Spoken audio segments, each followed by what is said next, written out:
पूरे मिर्जापुर सीजन 3 में सिर्फ एक एपिसोड देखने लायक है और वो है 10वां एपिसोड। और मैं सिर्फ इतना ही कह सकता हूं दोस्तों कि का बवासीर बना लियो भैया। हेलो, वेलकम, खुशामदीद, नमस्कार। आप देख रहे हैं फिल्मी बातें विद अभिसार।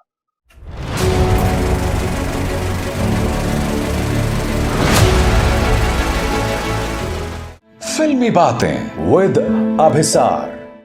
तो दोस्तों, पॉपुलर डिमांड पर मैं जानता हूं कमेंट सेक्शन में आप लोग लगातार कह रहे थे मुझसे कि भाई मिर्जापुर 3 का रिव्यू कब आने वाला है, कब आने वाला है। तो मैं आपके सामने लेकर आया हूं मिर्जापुर सीजन 3 का रिव्यू। वो मिर्जापुर सीजन 3 जो रिलीज हुआ था 5 जुलाई को, और वो मिर्जापुर सीजन 3 जिसके बारे में मैं इतना ही कह सकता हूं कि भैया अगर आप रबड़ को भी खींचोगे ना तो कुछ देर बाद वो टूट जाएगा। ये बात क्यों नहीं समझ आती मिर्जापुर के प्रोड्यूसर्स और डायरेक्टर साहब को? कितना खींचोगे भैया, कितना खींचोगे?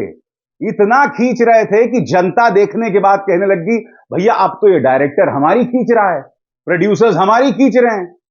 दोस्तों, अब तक आपने मिर्जापुर के जितने भी सीजन्स देखे हैं, सीजन 1, सीजन 2 और अब सीजन 3, उनमें से मिर्जापुर सीजन 3 कई मायनों में अझेल हो गया है।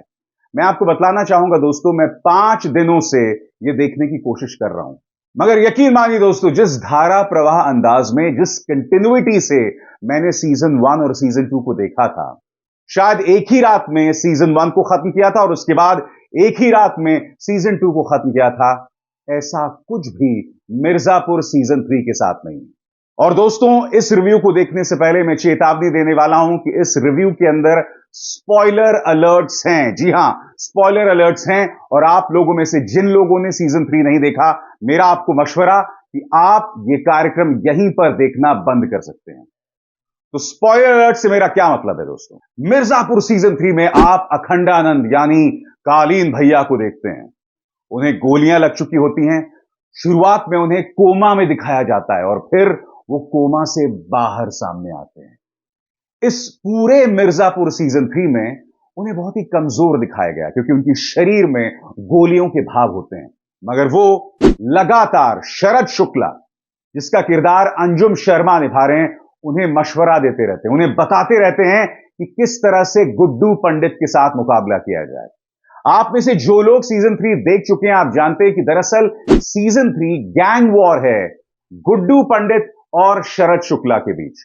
दोनों के बीच में यह जद्दोजहद चल रही है कि पूर्वांचल की गद्दी पर कौन कब्जा करेगा, और इसी के चलते मिर्जापुर और जौनपुर के बीच में गैंग वॉर चल रहा होता है। और इसमें एक दिलचस्प किरदार होता है सीवान का भी। जी हां, बिहार के सीवान का। और यहां पर 2 किरदार सामने उभर कर आते हैं, लिलीपुट और विजय वर्मा का किरदार। और जैसे कि आप जानते हैं दोस्तों, विजय वर्मा का जो किरदार था उसका पिछले सीजन में डबल रोल था, जिनमें से एक भाई जो है वो मर जाता है, मगर जो दूसरा भाई है वो मारे गए बड़े भाई का किरदार निभा रहा होता है। जी हां, यहां वो बहुत दिलचस्प ट्विस्ट है। तो मैं बात कर रहा था मिर्जापुर सीजन 3 की, और मैंने आपसे कहा कि भाई अगर आप रबर बैंड को भी खींचेंगे तो थोड़ी देर के बाद वो रबर बैंड टूट जाएगा। आप जानते हैं मिर्जापुर सीजन 3 के साथ सबसे ज्यादा दिक्कत यह है कि इस सीजन 3 में आपको कुछ भी शॉकिंग नहीं लगता। देखिए, मिर्जापुर सीजन 1 और सीजन 2 की क्या खास बात थी? इनमें से कई ऐसी चीजें थी जो आपको शॉकिंग लगती थी। नंबर 1, मुन्ना भैया, जिसका किरदार निभाया था देवेंदु शर्मा ने। मगर जैसा कि आप जानते हैं, सीजन 2 के एंड में देवेंदु शर्मा को गुड्डू पंडित यानी अली फैजल ने मौत के घाट उतार दिया था। अब जाहिर सी बात है सीजन 3 में वो हो नहीं सकते थे। सीजन 3 में बस शुरू में उनकी एक छोटी सी झलक दिखाई देती है जब उनका अंतिम संस्कार किया जा रहा होता है, मगर मुझे लगता है वहां पर भी एआई का इस्तेमाल किया गया होगा। तो कहने का अर्थ यह है कि मिर्जापुर सीजन 1 और सीजन 2 में कई चीजें शॉकिंग थी, जिसमें एक थे देवेंदु शर्मा यानी मुन्ना भाई का किरदार। जिस तरह से वो हास्य और वायलेंस का इस्तेमाल करते हैं, यानी कॉमेडी और वायलेंस का बखूबी तालमेल थे मुन्ना भैया, और उन्होंने लोगों के दिलों में जगह बनाई थी। मगर सीजन 2 के एंड में उन्हें मार दिया गया था। तो सबसे बड़ी बात, मिर्जापुर सीजन 3 में मुन्ना भैया नहीं है।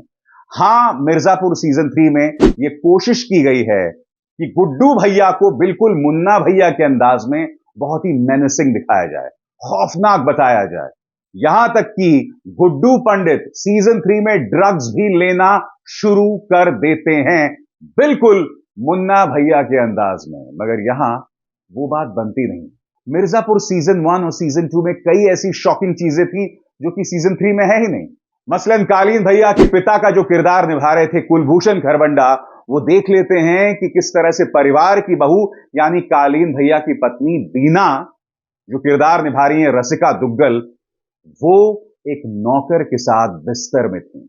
उनके साथ वो सेक्स कर रही थी क्योंकि कालीन भैया के साथ उन्हें मजा नहीं आता, तो इस चक्कर में वो एक नौकर के साथ थी। तो पिता यानी ससुर देख लेते हैं और उसके बाद ससुर दबाव बनाते हैं अपनी बहू के साथ उनके साथ बिस्तर में आने के लिए। कई लोगों को यह चीज बहुत विभत्स लग रही थी, शॉकिंग लग रही थी। और बात यहां नहीं रुकती है दोस्तों। सीजन 1 में याद कीजिएगा किस तरह से कुलभूषण खरबंडा को बीना और उनकी एक नौकरानी मारती हैं। ये तमाम फैक्टर्स सीजन 1 और सीजन 2 को बहुत शॉकिंग बना रहे थे। वो शॉक एलिमेंट सीजन 3 में नहीं है। और इसके अलावा दोनों ही सीजन्स की जो स्क्रिप्ट थी वो धारा प्रवाह थी, यानी कि एक भी लम्हे आप इधर उधर नहीं देख रहे थे। सीजन 3 के साथ सबसे दिक्कत यह है कि इसमें बेवजह कई कैरेक्टर्स को बना लिया गया है। मसलन गुड्डू पंडित का जो परिवार है, उनकी मां और उनकी बहन का ख्याल रखने के लिए जो एक किरदार है जो बार बार कहते हैं कि यह भी सही है, उन्हें क्यों रखा गया है मुझे समझ नहीं आ रहा है। सबसे बड़ी बात, कई एक्टर्स यहां पर क्यों हैं यह समझ नहीं आ रहा, और यही मिर्जापुर सीजन 3 की कमजोरी है। क्योंकि अगर आप बेवजह कैरेक्टर्स को डाल देंगे तो जो पूरी फिल्म होती है या जो पूरी सीरीज होती है ना, वो फैल जाती है।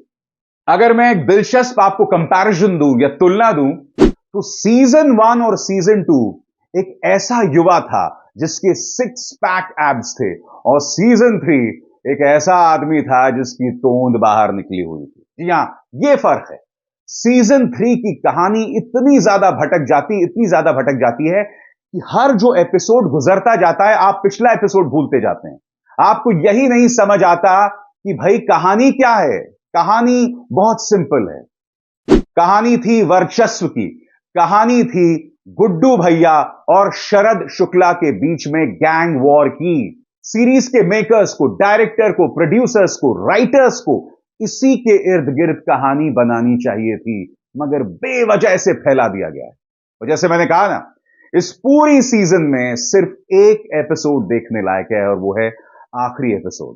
दोस्तों, आप जानते हैं जब मैं लगातार कालीन भैया को देख रहा था, बाय द वे कालीन भैया का बहुत ही स्पेशल अपीयरेंस है। वो बहुत ज्यादा पूरे स्क्रीन पर रहते नहीं हैं। वो जब भी दिखाई देते हैं बीमार दिखाई देते हैं, क्योंकि उनके शरीर में गोलियां होती हैं।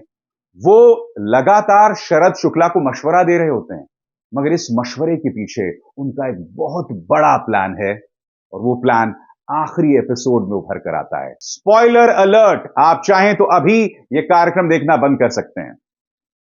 आखिरी एपिसोड में कालीन भैया गैंगस्टर्स की बैठक में प्रवेश करते हैं, और वहां पर ऐलान करते हैं कि पूर्वांचल की गद्दी में बैठेंगे शरद शुक्ला।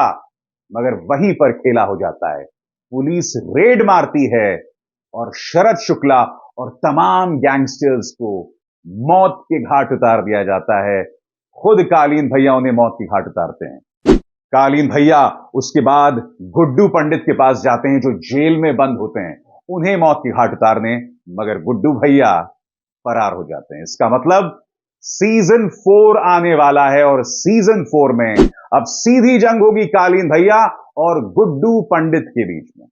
और यही नहीं दोस्तों, एक तो मुझे समझ नहीं आता है, इस सीजन के अंदर एक किरदार है गोलू का, जिसे निभा रही हैं श्वेता।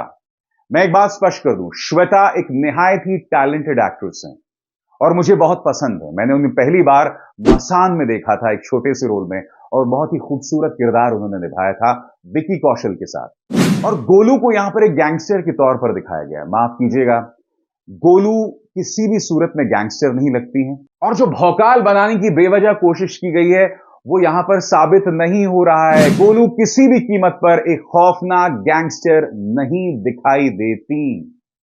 एक बहुत बड़ा ड्रॉबैक गोलू का किरदार भी है।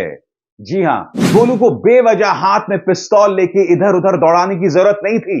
खुद गुड्डू भैया मिर्जापुर 3 में एक जगह कहते हैं कि मैं इस गैंग की ताकत हूं और तुम इस गैंग की दिमाग। तो उन्हें दिमाग के तौर पर इस्तेमाल कीजिए ना, उन्हें सुपर वुमनिया के तौर पर काहे इधर उधर दौड़ा रहे थे। वो किसी भी सूरत में हजम नहीं होती है। और यकीन मानिए दोस्तों, ये सीरीज कई मोर्चों पर हजम नहीं होती है। हां, इस सीरीज के अंदर जिस तरह का तालमेल राजनेताओं और गैंगस्टर्स के बीच में होता है, उसे बखूबी बताया गया है। कोशिश की गई है बताने की।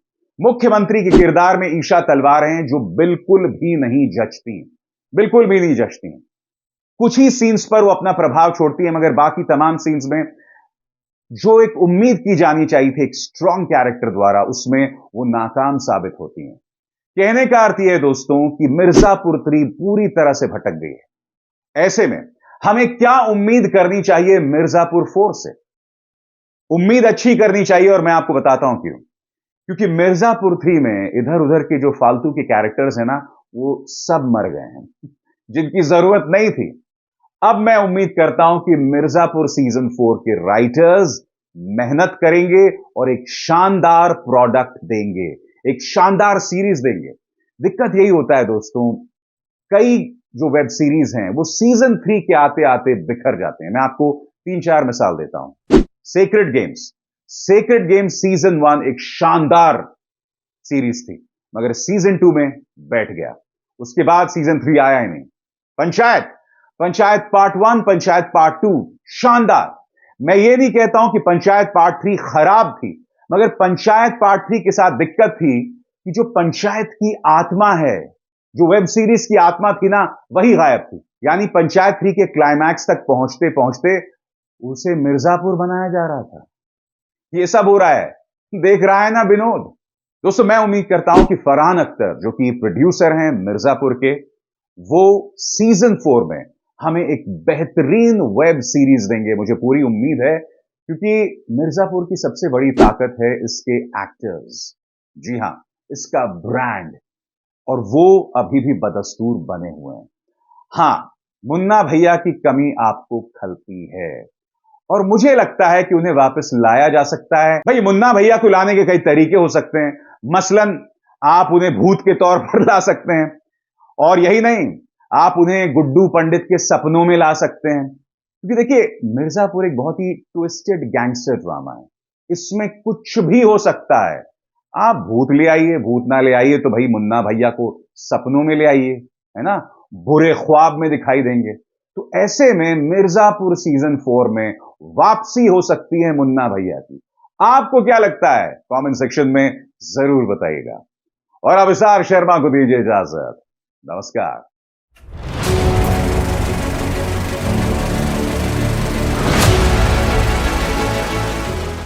फिल्मी बातें विद अभिसार।